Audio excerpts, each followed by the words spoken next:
Call to order. This is a meeting of the Board of Education in public and is not to be considered a public meeting. We have a roll call, please. Miss Anderson? Yes. Miss Bolden Bryant? Yes. Miss Butler? Yes. Mr. Frazier? Here. And Mr. Kilgore? Yes, here. Thank you. Everyone, can please stand for the Pledge of Allegiance. To the flag of the United States of America and to the republic for which it stands, one nation, under God, indivisible, with liberty and justice for all.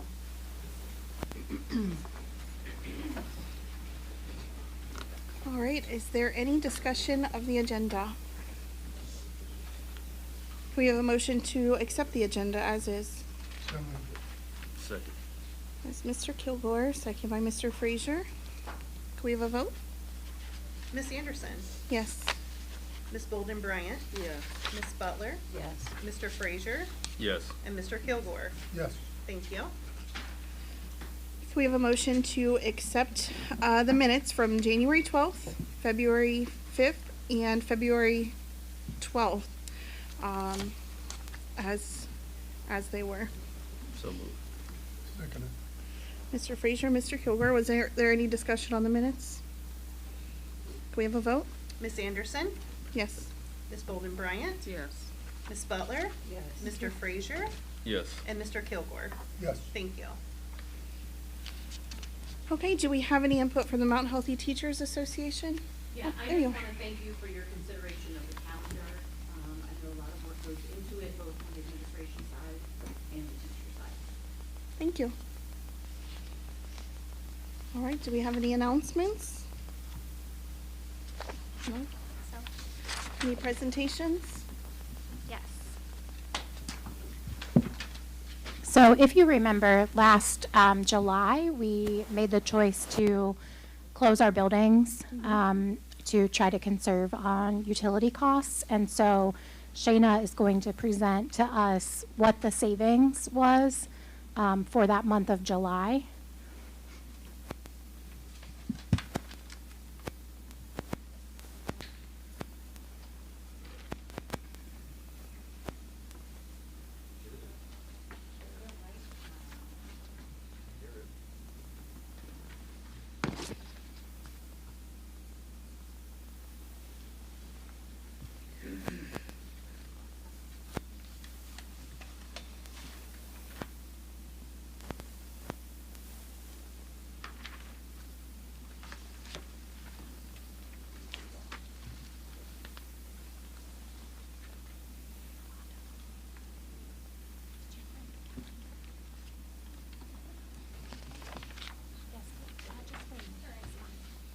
While we're working on getting that started, I can go ahead and start documenting. Not everybody was sitting on the board last July when we did our building closures.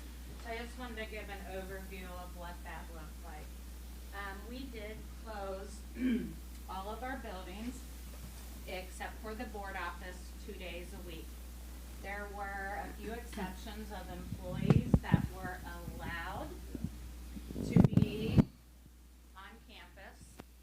With that being said, Scarlett and Gray, who does our summer cleaning, they were allowed on campus. We had the bus garage that was open so that buses could be repaired and worked on over the summer. Our maintenance additionally was working here on site. All of our administrators had the choice to either work from home or utilize some vacation time.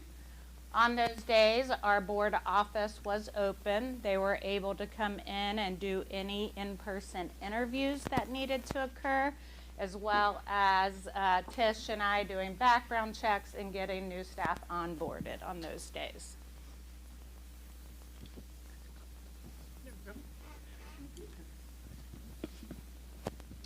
Know that the goal from the summer shutdown was to save funds.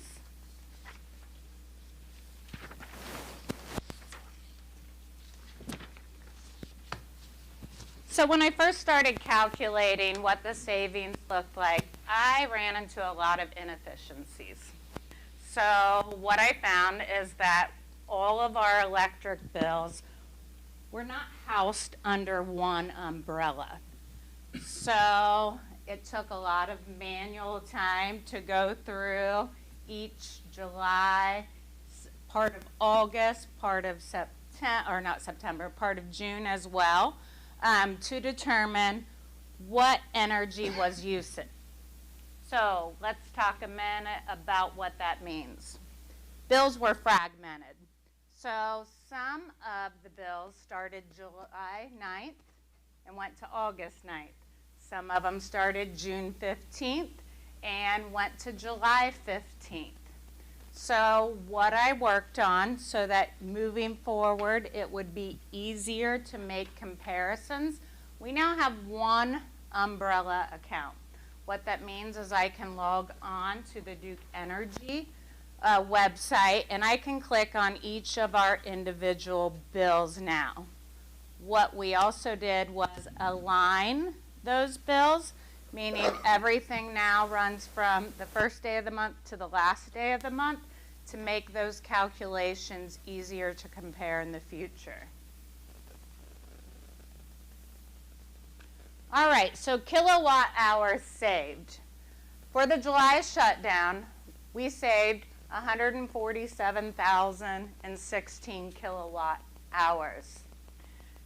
If you take a look at all of the buildings, you're going to notice that North saved the most. I had to ask myself, well, why did North save the most? So if you remember last June, we were wrapping up at the Early Learning Center. So I had Scarlett and Gray do the summer cleaning in that building first because there's an $8,000 a month savings once we remove Scarlett and Gray from the ELC, okay? What that gave Scarlett and Gray was enough time before the shutdown to get North cleaned. So North was fully shut down. Mr. Burdette and I actually went in and shut off as many breakers as we could. That would still allow for functioning because we had to make sure the HVAC fans and things like that could run because obviously we didn't want mold in the buildings. High school showed the second most kilowatt hours saved. So Scarlett and Gray was only in there for a small portion of July, the last few days. And then we have a summer food program that ran out of the high school as well for a week of July, meaning that staff was in there from about 9 to 1 each day. South was in full cleaning mode at that time, okay? So that is why you do not see as much savings there as you do. The stadium is actually pretty relative to what it usually is kilowatt hours. The board office obviously saved some. And our ELC, this was just for the portion of the month that Duke Energy was still on our account. So now Ceci has taken over the ELC. That ELC Duke Energy bill is 100% eliminated.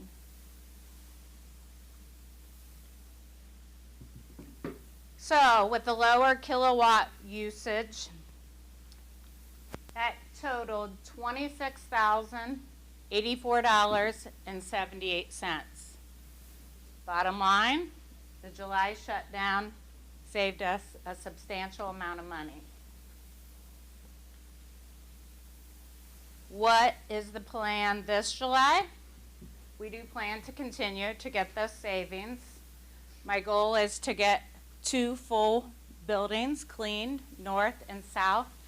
We're not going to start at the high school, even though that's where most of our energy usage is. The 21st Century Grant works out of the high school during the month of June. So what that means is Scarlett and Gray wouldn't be able to fully clean those buildings at that time, so we would make the best decision by doing north and south, and then we'll go in and shut as many breakers off as we can. So another additional cost-saving measure that I just wanted to bring to your attention in case you weren't aware, Mount Healthy takes part in PGM Energy Curtailment Program. So PGM stands for Pennsylvania, Jersey, Maryland. The grids that Cincinnati is powered off of works through PGM. What that means is there are times that we have a curtailment in district. That means our energy usage is kind of blocked, but it is done to not disrupt school and make sure that we can safely operate. So all of our fire alarms, things like that would continue to work. This is a cost savings for the district, and obviously we will continue to do that as well. Are there any questions at all on energy savings? All right.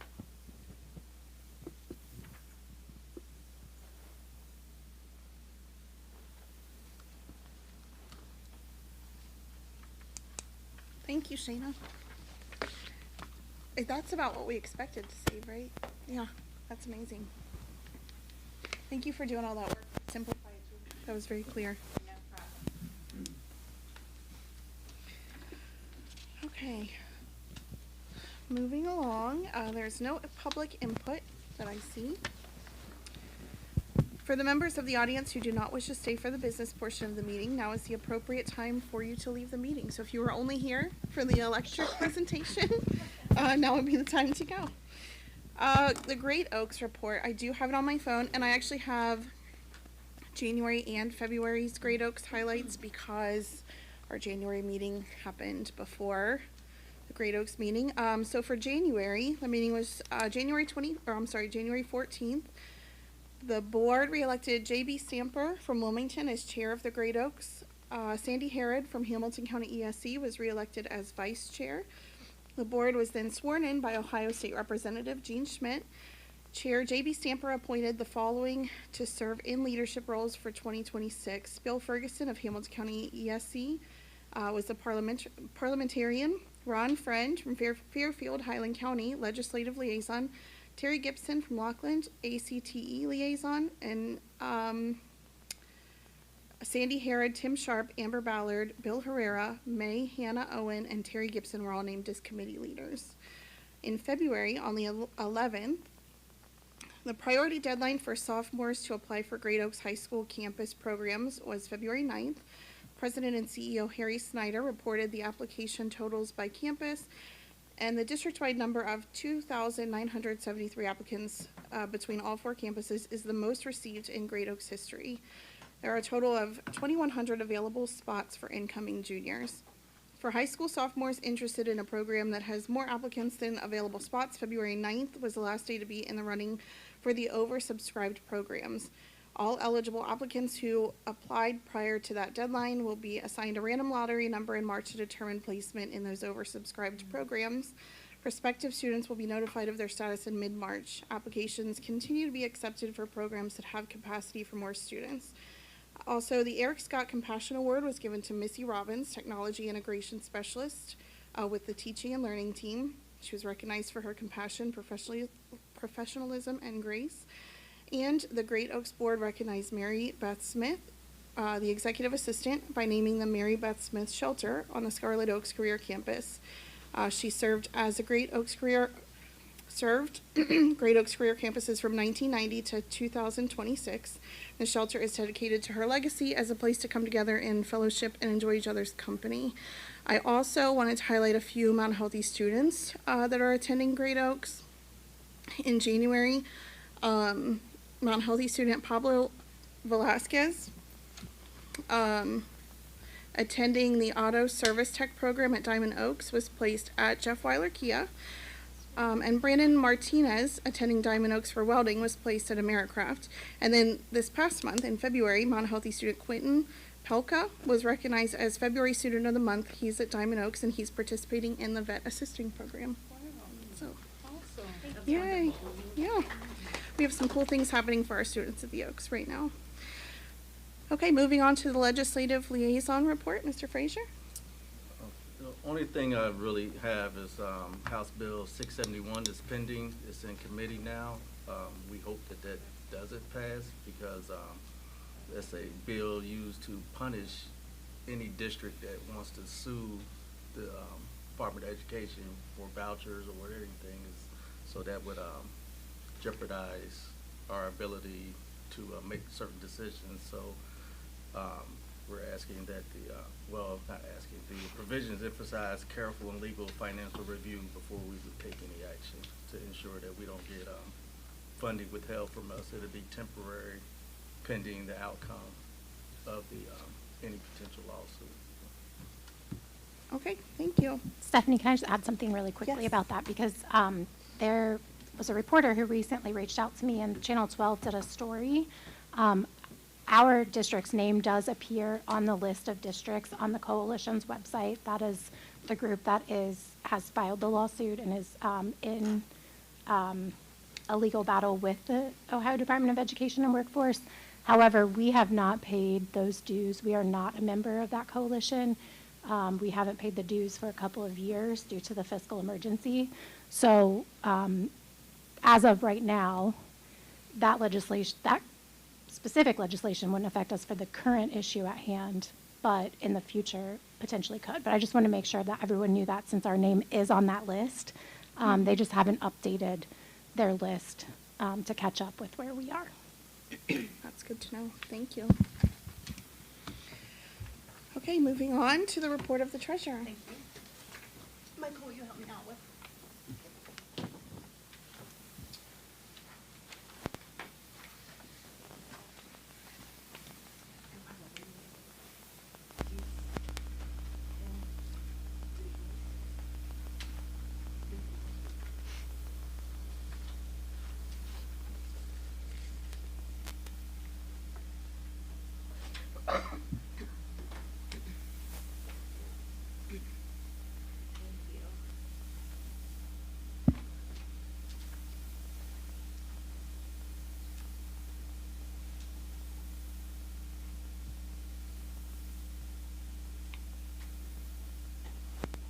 Thank you so very much. Okay. First, we will go over our monthly financial reports. Thank you. I always forget I usually say Britney Spears, but I think we should change it up a little bit. Kelly Clarkson? I don't know. Maybe not. Okay, so what we'll do first is our cash summary and our reconciliations. We have a lot to cover tonight, so we're foregoing the monthly workbook because we're going to talk about the new annual workbook that's going to be a big part of our work this month and the next upcoming months. Okay, so this will be an abbreviated financial report for what we usually do for this section. Okay, so here's our cash summary report for January. This shows itemized each one of our fund areas along with the accounts that comprise them. Our number that we look to for guidance here is the fund balance at the very end. You have this printout for you. I wanted you to have it in hand tonight. And it's the third column from the right at the very bottom, $6,144,176.31.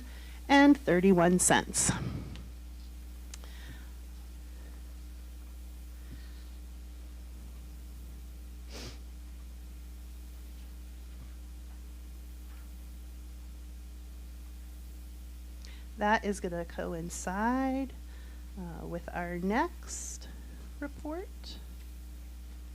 I can get it down here for you.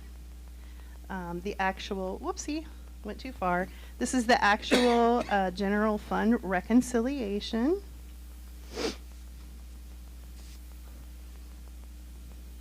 You have this as well. This just shows the balances of all of our accounts, including our investment accounts. It shows our outstanding checks for the month, and it also shows our long-term variance at the bottom. And it shows that 144, 176.31 as well. It's what I would expect it to look like. Moving on, we do have our payroll to report on is next. This is also a reconciliation. It also looks exactly how I would expect it to.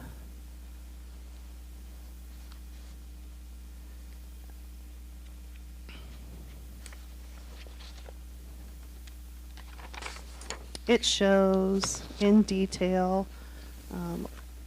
where we are with not only the payroll that we handle on a monthly or bi-monthly basis, but also all of the payables that go along with payroll, like taxes and insurance and retirement and all kinds of things. So you can see some of those things listed here. You can see our adjusted bank balance. The payroll account is a zero balance account, so it just serves as a kind of like cousin to the general checking account, and we zero it down every month so that everything clears through payroll and back into or out of the general fund.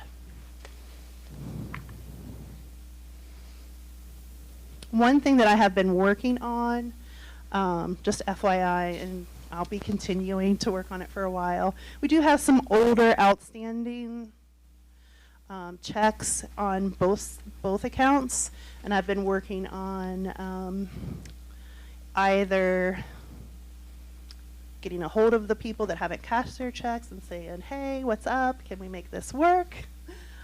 Or the other alternative to that is actually, if it gets to a certain age, then we take those funds and send them to the Unclaimed Funds Fund for Ohio. So I've been learning about that and dealing with that so I can get some of this variance taken care of. This long-standing variance has been here for quite a while.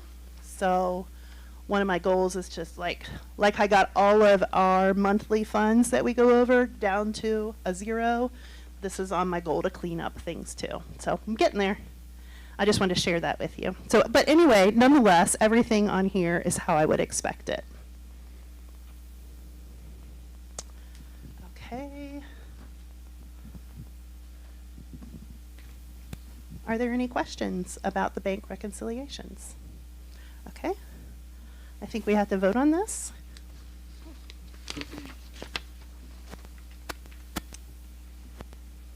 And I'll come over here to the light because my 50-year-old eyes cannot see this paper in that dark. Okay, can we have a recommendation to approve the January 2025 monthly financial reports? So moved. Second. Mr. you. Kilgore and Mr. Frazier, is there any discussion? We have- oh. Paid, payments. Yep. How does that So our work? payroll person made an error. So when we will receive a check back from that overpayment, and then that will clear itself out in our bank. Okay, Yep. thank you. Sure. Good question. Is there any additional discussion? Can we have a vote, please? Miss Anderson, Yes. Miss Bolden Bryant, Yes. Miss Butler, Yes. Mr. Frazier, Yes. and Mr. Kilgore. Yes. Thank you kindly. Okay, the next thing that we will cover is our financial forecast update. That is in your paperwork as well. The financial forecast has a logo on the front of it of Mount Healthy Schools.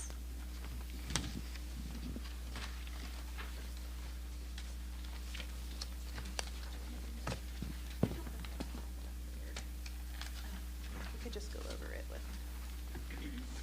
It'll look like this. This one. Yep.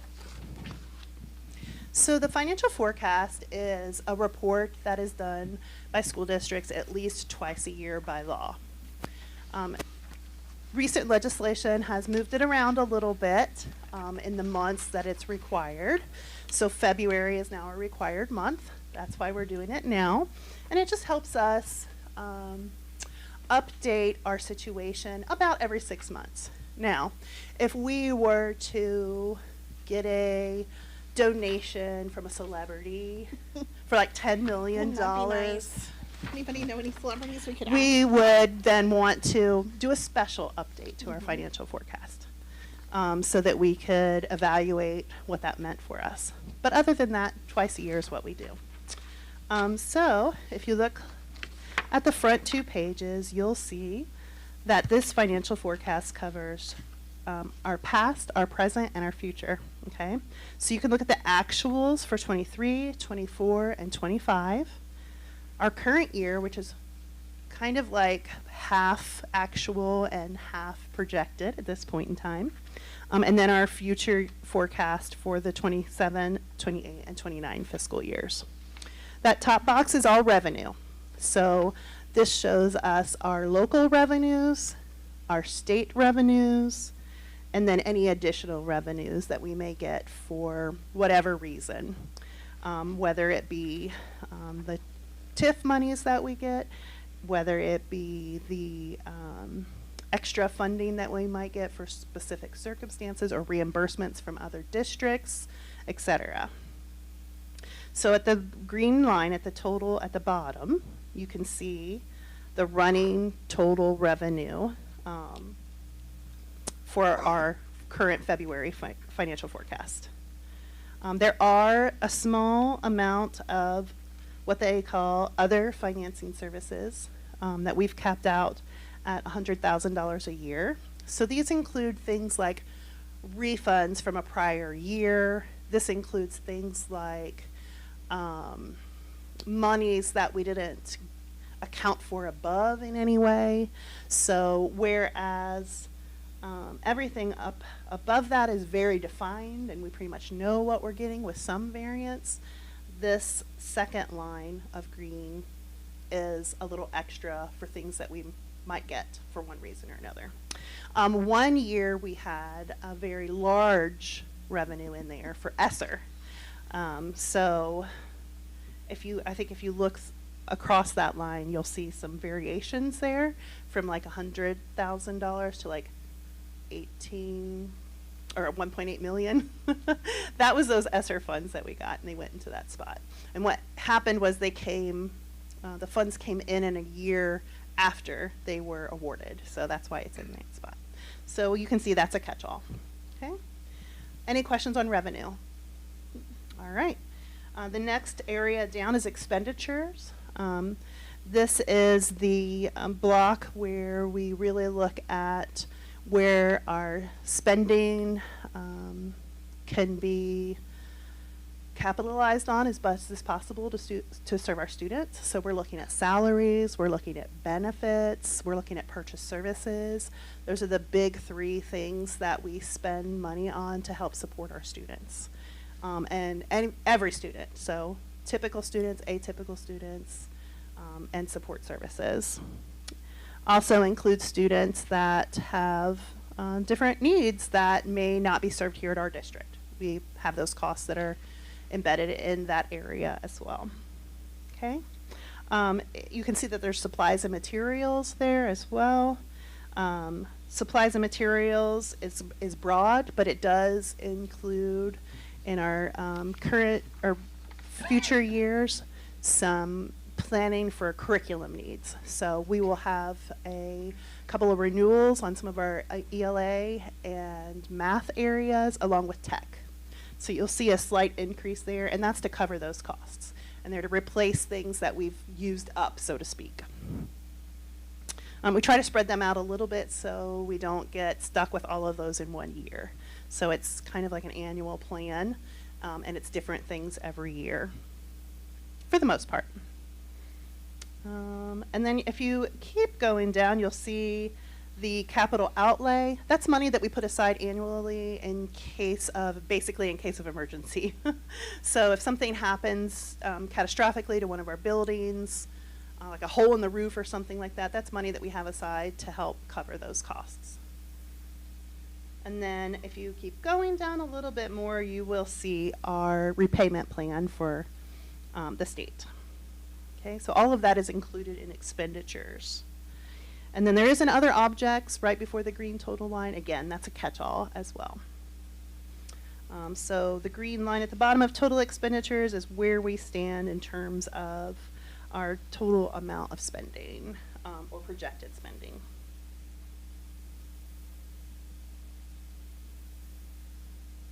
Any questions on that? The two kind of replicate each other in the way that it's set up, so it's pretty nice So to compare. where is the balance at for the capital outlay? The balance in terms of like this year, what we've spent so far. Not spent, but Okay. you said I'm looking at the forecast. Yep. Each year is a Yeah, certain we just amount put, set aside. Where we is set it aside every year, but we don't capitalize on it every year. We don't, So is it in unless the we plan a project. balance somewhere, or was? It's an annual $250,000 The amount. balance wouldn't be on, this is just a forecast. Yeah. The balance wouldn't be on this report. Where that money has accumulated, or have we included It each doesn't, year? it doesn't accumulate. So it's $250,000 for the year, unless we're planning a project, which we are not right now planning any projects. So we have just the safety net in case something catastrophic happens to our buildings that would, insurance would kick in, and et cetera, but there's costs that go along with that, and that's what that money covers. Now, if we were let's say we were planning to replace all of our roofs across the district in a certain order of need, right? Then we would look at that area to put money in and save money in those areas and accumulate them over time so that we would have enough for that project when we do it. But with us being in fiscal emergency, we've just kept it at the $250,000 for safety's sake. Yeah. If you look in past years, you can see different amounts. Like the further back that we got from where we are now, you can see higher amounts. So that was for those capital projects. Good question. Thank you. Did I answer you? Yes. Okay. All right. Any other questions about expenditures? Okay. So excess of revenue and other financing uses over/under expenditures and other financing uses. So this is the line that we look at to kind of determine if we are outspending our revenue. This is the line that we would also look at to determine planning for reduction in expenditures. So when we look at our future years, and we've looked at it before, we can see the amounts that we are overspending our revenue. So that's where it comes into play for us to be able to look at cuts that might need to be made, or capitalizing on attrition if someone retires and not replacing them, cuts to purchase services when possible, et cetera. So those are the numbers that we would have to shoot for in order to make those decisions. Can I add something? real quick? Please do. Thank you. So I just want to point out, and I know this is challenging since you guys don't have it to look at in front of you, but in the fall forecast, the number in that line 6.010 for FY27 was around 1.5 million.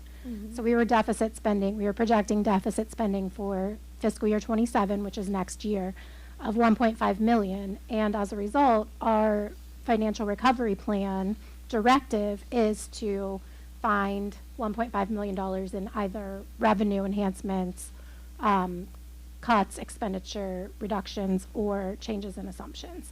So this has changed significantly since the October forecast, and that's why I just wanted to point it out. Right now, we are projecting that we will not be in deficit spending for FY27 by $300,000. That is largely a result of our really laser focus on purchase services for this year, impacting the number that we entered into our purchase service forecast amount for next year. So we've reduced that number significantly, with some other changes as well, some changes in revenues, but that number has changed quite a bit. Now, the next year, we're back to 1.4 million in deficit spending, largely due to revenues from state aid remaining flat. So we're not projecting any increases in state aid for FY28 or FY29. So if our expenditures stay approximately the same, which right now, that's what we're projecting. And as a reminder, this does not include any increases for our staff in terms of a step or a base percentage increase. So this is completely flat funding our staff. We're back up to $1.4 million deficit spending in fiscal year 28 and $2.1 million in fiscal year 29.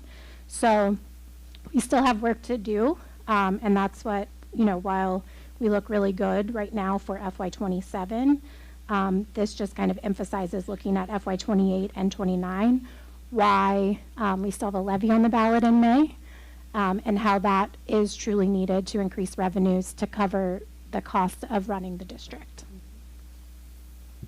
And another reason why we do the financial forecast twice a year, minimally, because as Sarah said, you can see there are changes just from October that this financial forecast is good for today, and changes happen along the way, and we are hoping from here on out that those are all good changes for our district. Okay. Just one question for you, Yes. Dawn. So, for supplies and materials, why is there a significant difference between fiscal year 27 and 29 or fiscal year 28? Yeah, it's that curriculum and tech purchases that we need to make to replenish our current usage of those things. So tech only lasts for so long, we have to start replacing it. So it's a phase in to help replace the big purchases that we made several years ago. Curriculum expires, and you have to renew it in order to keep using it. So we planned those expenses across those 3 years so that we were not hit with them all in 1 year. Are we We still didn't do any of that this year. Are we still Well, planning on limited. looking at evaluating them to see if they're being utilized or whatnot? Oh, yes. We have Yeah. a 6-year curriculum review cycle. So we do that on a rolling basis for different areas. So for ELA and our math in our junior high, that's the number that you're seeing for that FY29 amount. And then the others don't really come into play until FY30, so you're not seeing those on there. But we, under the leadership of Jana Wolf and teaching and learning, our assistant superintendent, we pilot curriculum, we review the curriculum to ensure that that's still the curriculum we want to use or if we want to go with something else. So we'll do in-depth studies and research on all of that before we make any decisions, but it's still a couple years down the road right now. Then we also have a rolling laptop replacement cycle and Chromebook replacement cycle. So originally, our goal was to replace 500 student Chromebooks every year so that we would never have to replace more than that in any given year. We've reduced that a little bit for this forecast, so we did none this year. We just did not include it in the forecast for this year. Next year, we've included replacing about 425 student Chromebooks and about 50 staff laptops. That's on a rolling basis as well. And we are, right now, Jana and Michael are looking into a less expensive option for teacher laptops that could help us save a little bit in that area. All right. Good, great. Any other questions? Okay. Moving along in the forecast then, you will just see some other totals that have to do with our cash balance at the end of the year. So our fiscal year runs through June 30th, and that's what that line will represent. Those are either actuals or projections of where our cash balance will be at that time. Also, on the next page, where it says June 30 for certification of appropriations, that's something that we'll do with the auditor to certify that we are in good standing and can purchase the things that we need to purchase based on our revenues, etc. And then at the bottom is just kind of like the final line of the unreserved balance for the end of this fiscal year. And each one thereafter as a projection. Any other questions? Okay. No, I will just say, just to highlight this for the folks who were not here, that line 6.010, I believe, if I'm not mistaken, and I think Dr. Wilson, you can confirm or deny this, when we first went into fiscal emergency, I believe it was projected for 2027, we were going to be, it was $98 million in deficit. And we now for 2027 are projected to be $308,000 ahead. So, I mean, that's amazing work done by the administration. That's crazy work. So I just want people to know that when, especially you parents back there, I know that you guys already believe in us, but I know there's a lot of people out there who don't and have not seen any progress. They're just hearing a lot of rumors. These forecasts, you can even pull them up and look, they're all public. When you look at where we came from versus where we are now, you can see the amount of work that has been done by the district. It's just an absurd amount of work. It doesn't even make any sense, honestly. And then I feel like there was one more thing that I did want to highlight in here. Oh, and these 5-year budgets are exactly what we talk about when we talk about the numbers that were incorrect that the board was given that we look at. The numbers that were incorrect, this is the budget that we're seeing now that we saw for a couple of years in a row, maybe even more, that were incorrect. So it was the 5-year budget that allowed a lot of bad decisions to be made based on how much money we thought we had based on the revenue and expenditure lines. So when we talk about where things went wrong and how we were caught off guard, or, you know, how things got confused, and it's hard sometimes for people to understand where it all went wrong because you guys don't always know what reports are what. It's this report that was very wrong, and this report gets sent to the state after the board looks at it and approves it. So that's why it's so important that we have folks who are really, really taking a fine-tooth comb to these and making sure that we have the accurate information. So I just wanted to kind of give you guys some context on what this is that we're looking at. Can I share a little feedback with Absolutely. that? Okay, Sorry, so I didn't mean to take no, over no, your no, report. no. I just want to add to what you've said, like, kind of our process is we don't just take one area of data to make these projections. We have Forecast 5, we have ODE calculators, we have our own data, we work with the commission technical support very closely, and we also work with Ms. Thomas from the auditor from the state of Ohio.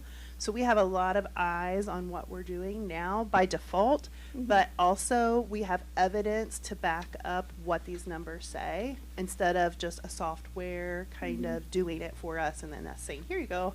So there's a lot of meat to those potatoes, so to speak, in terms of making sure that it's right.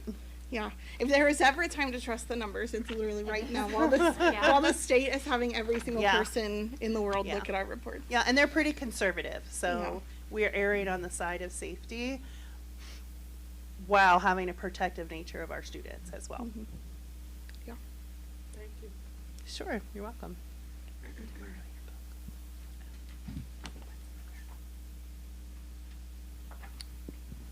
Was that the end of your report? I'm sorry. I believe so. That is everything for the financial forecast, yes. Okay. Oh, you know what? There is some reading that if you would like to do on your own. There's assumptions that go along with these numbers that have some explanations to them. Nothing that I necessarily want to point out to you. It's just there. It will also be uploaded on the public website for the ODE as well. So it is kind of like a hand-in-hand guide that goes along with the graphic of that financial table. Thank you. Now that's it. Thank you. Okay, can we have a motion to approve the February financial forecast update? So moved. Second. Mr. Frazier and Mr. Kilgore, was there any additional discussion? Can we have a vote? Miss Anderson, Yes. Miss Bolden Bryant, Yes. Miss Butler, Yes. Mr. Frazier, Yes. and Mr. Kilgore. Yes. Thank you.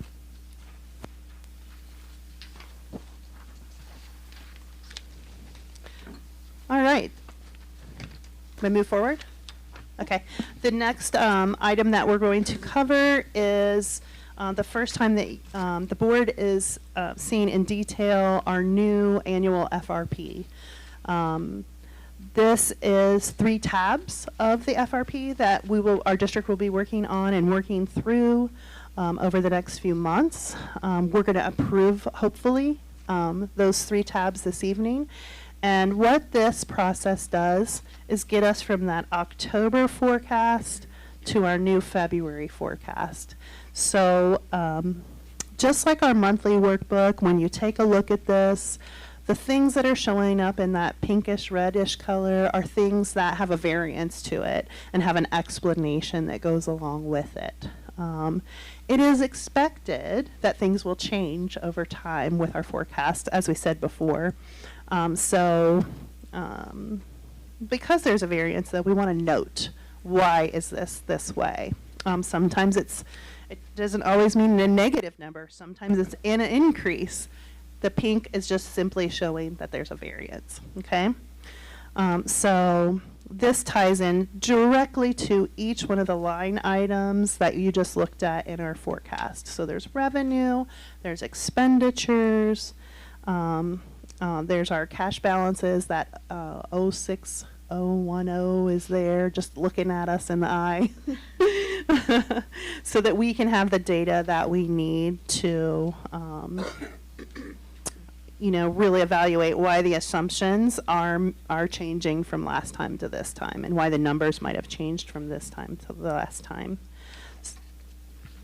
Yeah, please do. I just wanted to add, so these first 4 or so pages are actually based on the last forecast, the one that got us a new workbook, essentially. So because we were projecting a year 3 deficit in October or September, that is what these first several pages reflect. So we essentially have to go back into the October forecast and look at why those projections were made, if there was a variance, and then talk about why that variance occurred, and basically if those projections for October were correct. And then you'll see on the next, the blue, where we get from that October forecast to the next, to this February forecast. And these items in blue match up with the text that Kristen mentioned in the actual forecast, the changes in assumptions. So those should match up exactly, just in narrative form and spreadsheet form. Okay, so those first 4 pages are called a projection analysis. And had a few moments to look it over. Sarah, is there anything that you would like to highlight from it? I don't think so. There's nothing on here that I was shocked by in terms of variances for our district. It's all pretty run-of-the-mill, and I think that we worked very closely with our technical support from the commission to just really fine-tune the language to explain how we got from October to February. And then the second tab is the assumptions, and that's in the blue. And like Sarah said, these are the things that changed. Okay, so these are the things that we highlighted, explained, and did the math around for changes in revenue, changes in expenditures, for the most part. That's what's covered here. It also includes the curriculum that we were talking about earlier for the supplies. That is an assumption change from our last forecast, so they are listed here in specific detail. So you can, if you look at the last few, you can see exactly where those curriculum charges are coming from and where that tech charge is coming from as well. And that's just good long-term planning and getting it on there so that we can make sure our kids have what they need.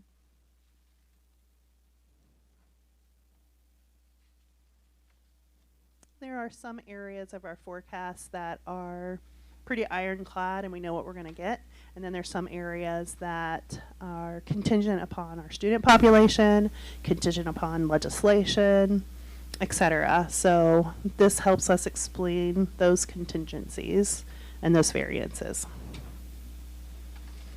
And the last page is our forecast that ties to the new workbook that we'll be working on, the new FRP workbook.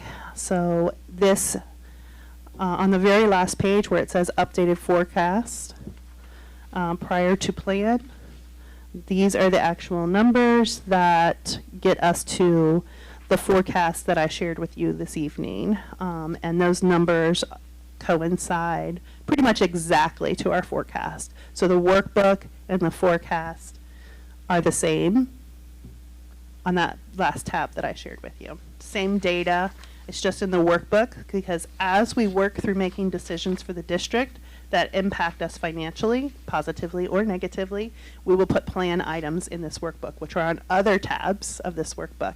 So you'll see more tabs that come along with this workbook as time goes by. And then eventually, just like we did the last time, we'll have a whole entire workbook to approve.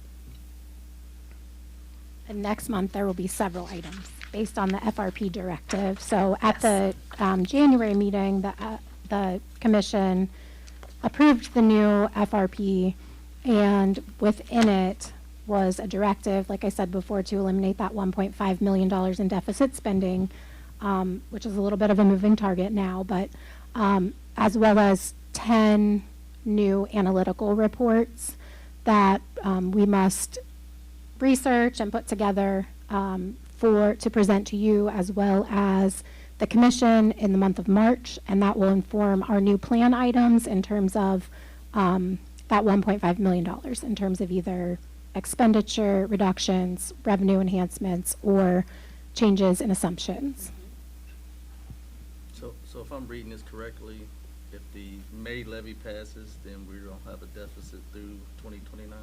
Well, we would have to redo our financial forecast and take a good look at it, but we are definitely in a place where our future years are in the negative. So it's hard for me from a projection standpoint with either the levy passing or what the future years will look like 3 or 4 years from now to say yes or no to that question.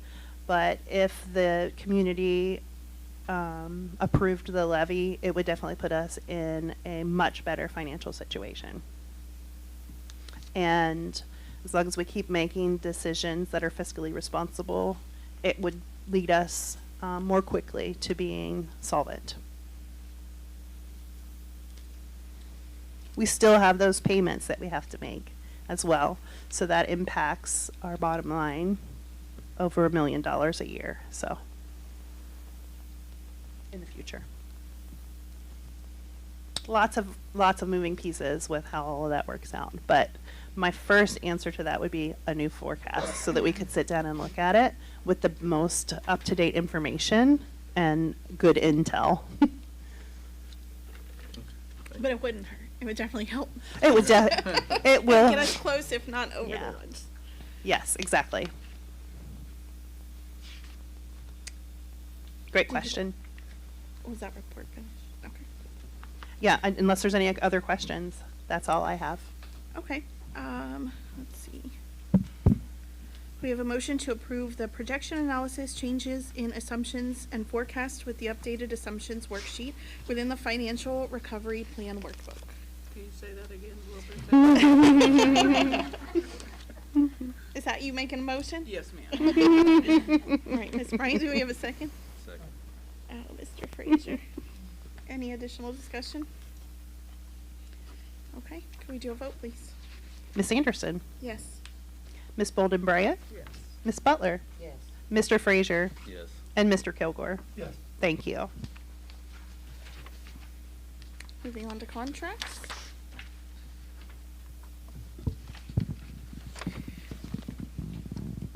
And these contracts, Dr. Wilson, Yes. did you want to talk about the Sure. dates on the contracts? Yep, thank you. So if you remember last in the January meeting, the commission talked a little bit about the importance of the dates, kind of aligning with board and commission meetings for contracts as well as for personnel, which we haven't gotten to personnel yet, but we will. And you'll see in some cases that's not always possible, so we try to note that in the description.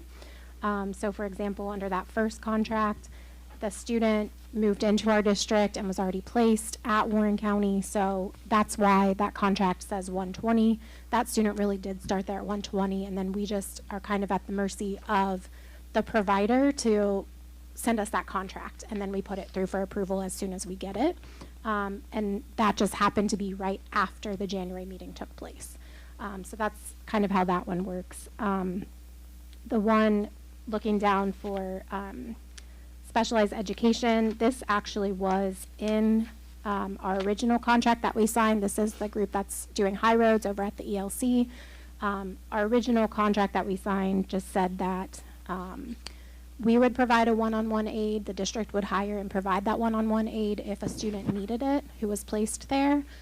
This is an addendum that that company is going to hire those one-on-one aides so that they can train them in their method. And so we will pay them that amount, and that's what that contract is for.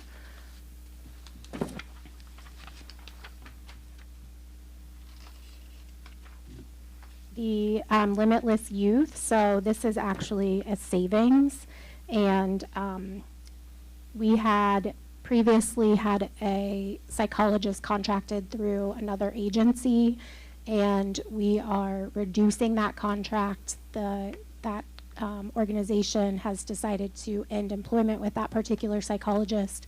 So we, of course, still have evaluations and things that need to be done for the rest of the year. Luckily, we have Limitless Youth, who has already done some evaluations for us, so we were just able to increase that contract and reduce the other one for an overall cost savings. And then the last one is under a grant.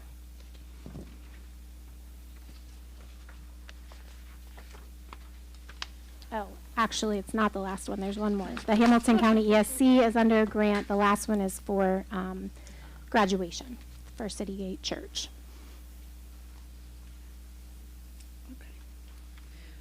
Just have one question.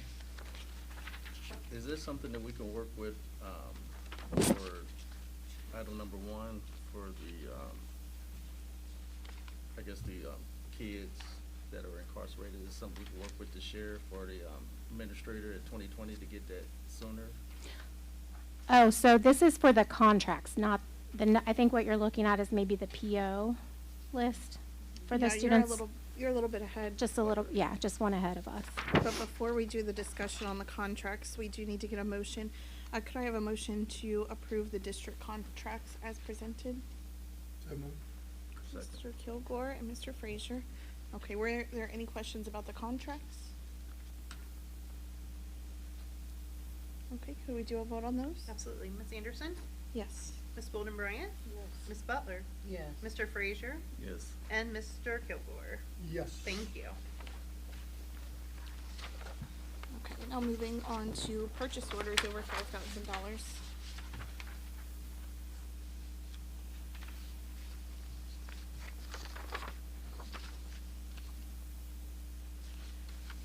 Okay, can we have a motion to approve the purchase orders over $5,000?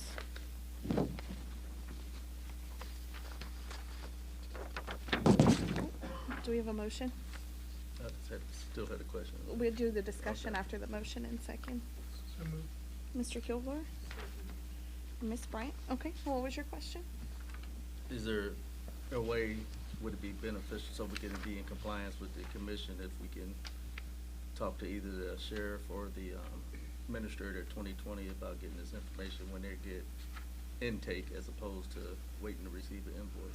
So we do receive information when they have an intake, and then so usually they tell us, or they try to tell us, if they know that it's a Mount Healthy student that has been placed in 2020, and then they'll tell us again when they're released. We have to document that in our EMIS state reporting system, but we don't know, just because we know those dates doesn't mean we know how much it's going to cost, and they only do their billing on a 3-month rolling basis.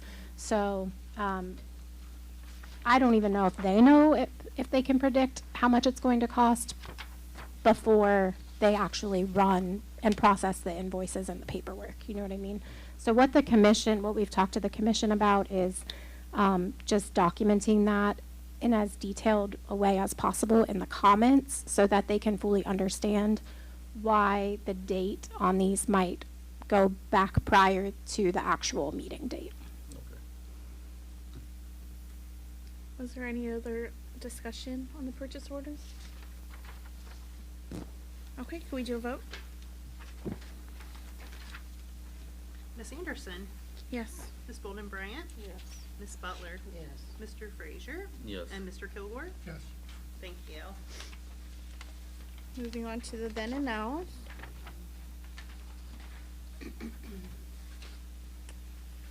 Can we have a motion to approve the then and nows? Was that you, Ms. Bryant? Second. It's Ms. Bryant and Mr. Frazier. Is there any discussion on those? Okay, could we do a vote, please? Ms. Anderson, Yes. Ms. Bolden Bryant, Yes. Ms. Butler, Yes. Mr. Frazier, Yes. and Mr. Kilgore. Yes. Thank you.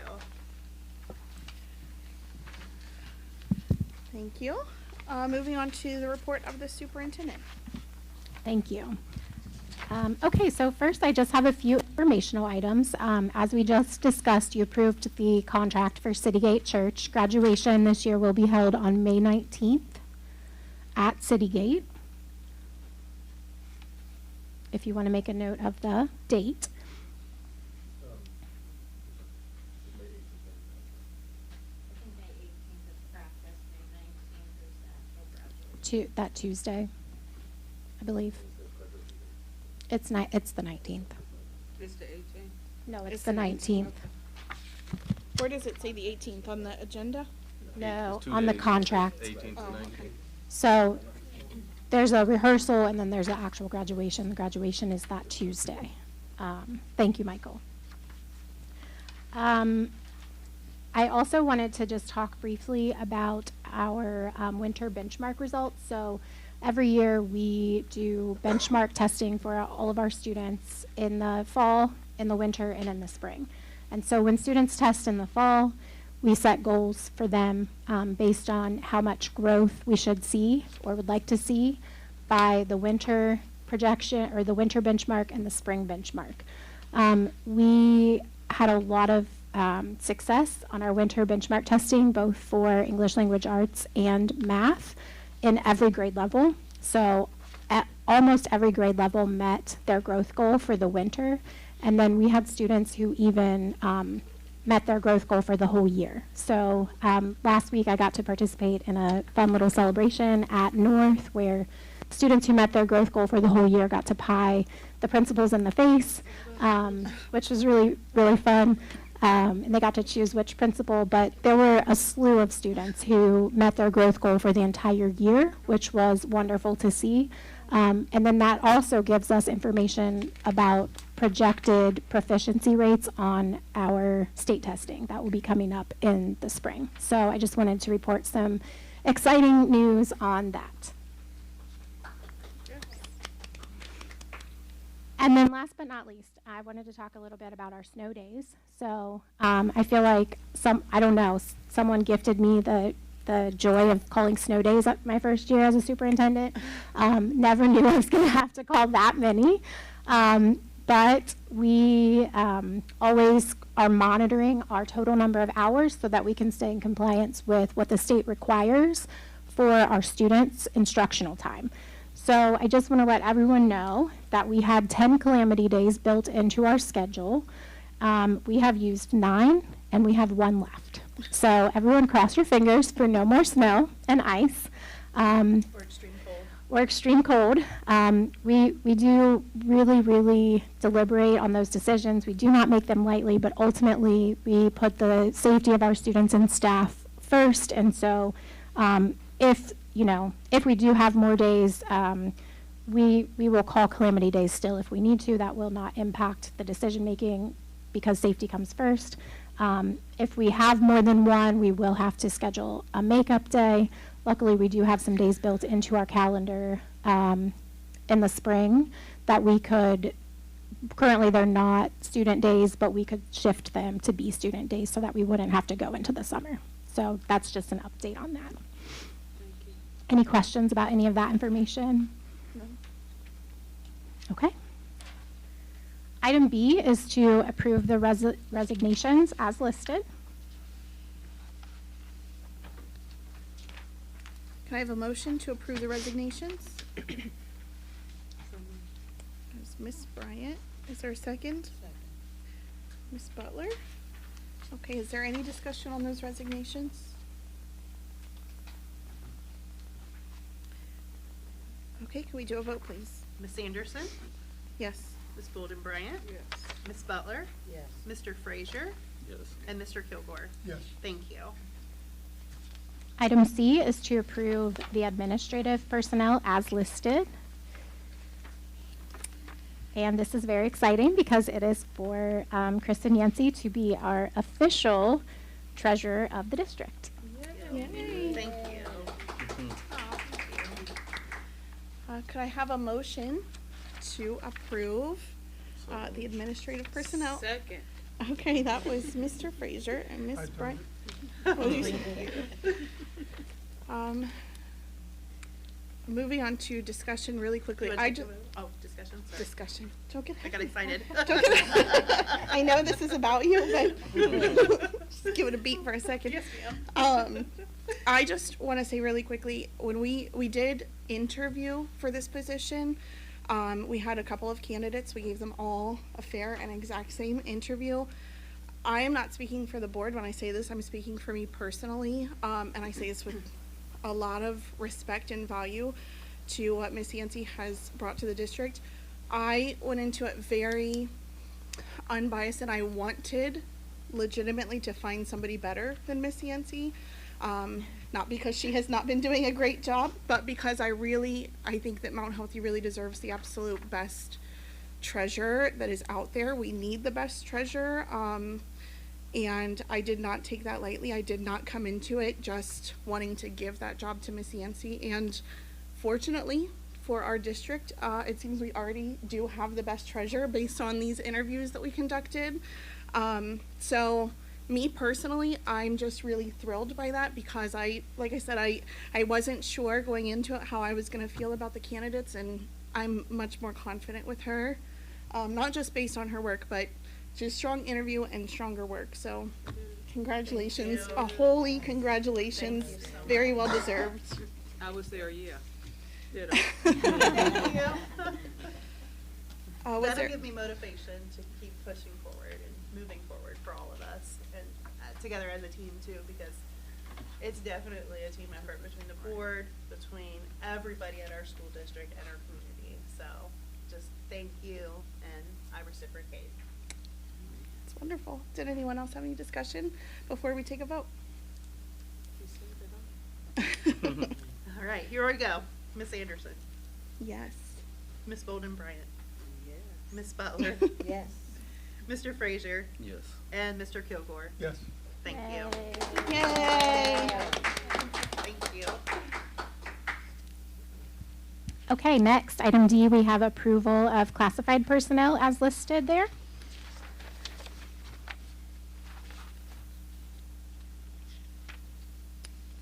I'm sorry, can we get a motion to approve the classified personnel?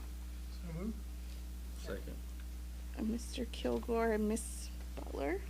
And I did want to comment on these because this is another area where we're working to align the dates with the commission's new requests in the FRP.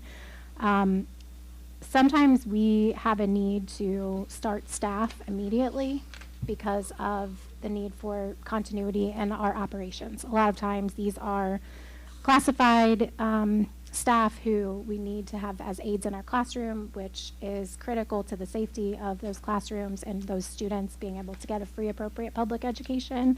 And then other times they are like food service employees. So we really, it's very challenging for us to wait to start those folks until after the board and the commission meeting. So what I am currently doing is working on a proposal to the commission for some ways that we can adjust just our internal practices and what we're putting on this spreadsheet that will hopefully still meet their needs. And we're kind of working on that behind the scenes right now, but hoping that that will be in place for months in the future, hopefully starting in March. Was there any discussion? Can we take a vote, please? Yes, Ms. Anderson, Yes. Ms. Golden Bryant, Ms. Butler, Mr. Frazier, Yes. and Mr. Kilgore. Yes. Thank Thank you. you. Next, item E is to approve contract changes and transfers. Could we have a motion to approve the contract changes and transfers? So moved. Mr. Frazier, do we have a second? Second. Mr. Kilgore? Any discussion? Okay, can we take a vote, please? Yes, Ms. Anderson, Yes. Ms. Golden Bryant, Yes. Ms. Butler, Yes. Mr. Frazier, Yes. and Mr. Kilgore. Yes. Thank you. Item F is to approve supplemental duty positions as listed.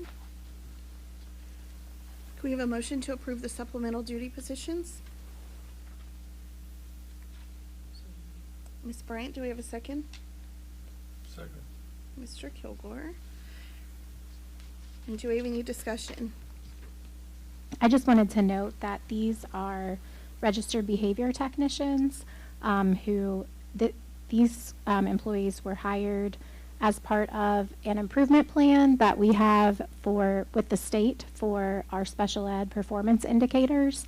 So these are being paid out of grant funds, and essentially this is to compensate those employees for the credentials, the additional credentials that they have to be registered behavior technicians, along with the additional days that they're working under their contract. Thank you. Any other discussion? Okay, can we take a vote, please? Yes, Ms. Anderson, Yes. Ms. Golden Bryant, Yes. Ms. Butler, Yes. Mr. Frazier, Yes. and Mr. Kilgore. Yes. Thank you. Thank you. Item G is to approve the 21st Century Grant After School Program. So again, these are being paid out of that 21st Century Grant.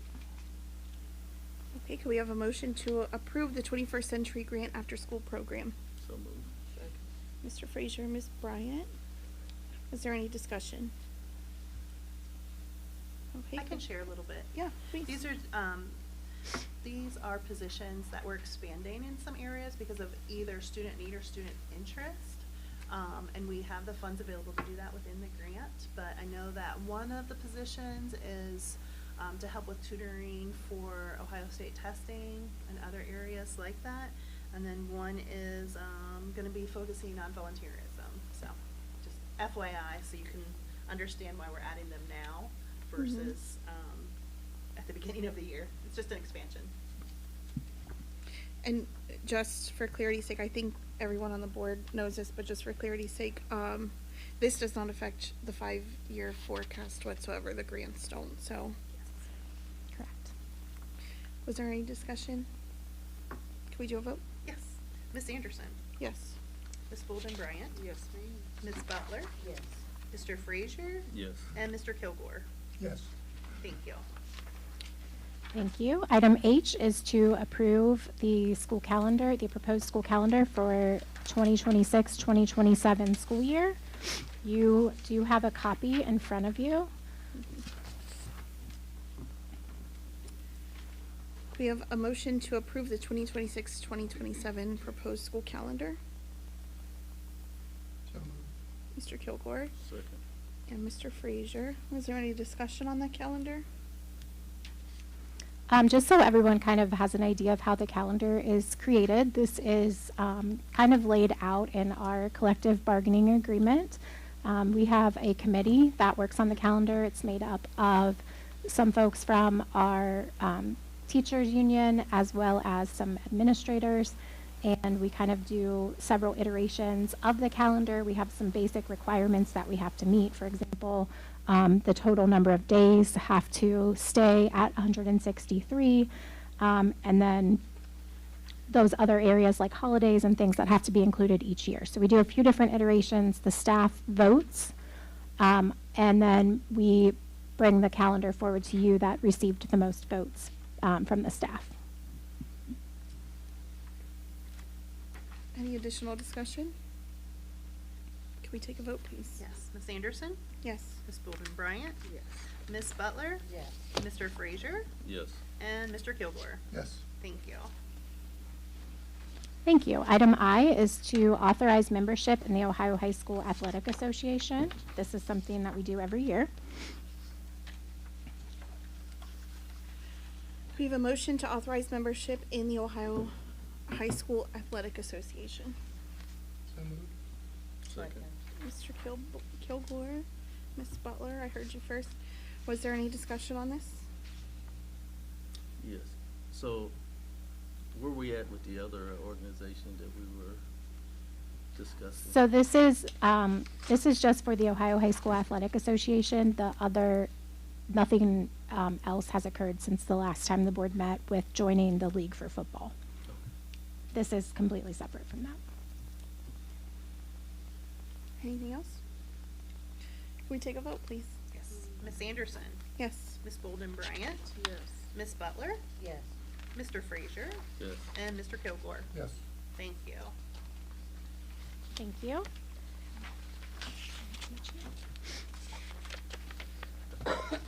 Okay, and that's it for me. Thank you, Dr. Wilson.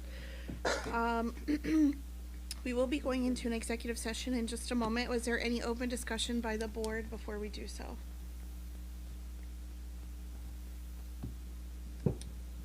Are you preparing your mic because you have some? I was trying to turn it off. Oh, okay. I didn't know if you were prepping for a big speech. Not this time. Give me a year. Okay, so we will be going into an executive session to consider one or more of the following items with respect to a public employee or official. So Would it be employment, just yes, employment? and then I do have one other thing that I would like to update the board on that is going to fall under item 3 is Item 3, Mhm. which is conferences with board legal counsel for the public body concerning disputes involving the public body that are a subject of pending or imminent court action. Okay, so for those two reasons, we will be going into an executive session. And there may be, I'm not sure, there may be votes happening after. I don't think there will be any surprise votes happening. There may be votes, but I don't think anything we will be voting on will be anything surprising. If anything, we will be renewing a contract that already exists. Do we have, hold on, I've lost my page here. Do we have a motion to enter into executive session? So moved. Mr. Kilgore, Ms. Bryant, did you second? Mr. Kilgore and Ms. Bryant? Did you want to tell them about the executive? It's me. I did. Okay, and then going into executive session at 7:18, do we have a vote? Can we do a vote? Ms. Anderson? Yes. Ms. Bolden Bryant? Yes. Ms. Butler? Yes. Mr. Frazier? Yes. And Mr. Kilgore? Yep. Thank you. I got 7:19. Oh, okay. 18? Okay. Noted. Thank you. Okay.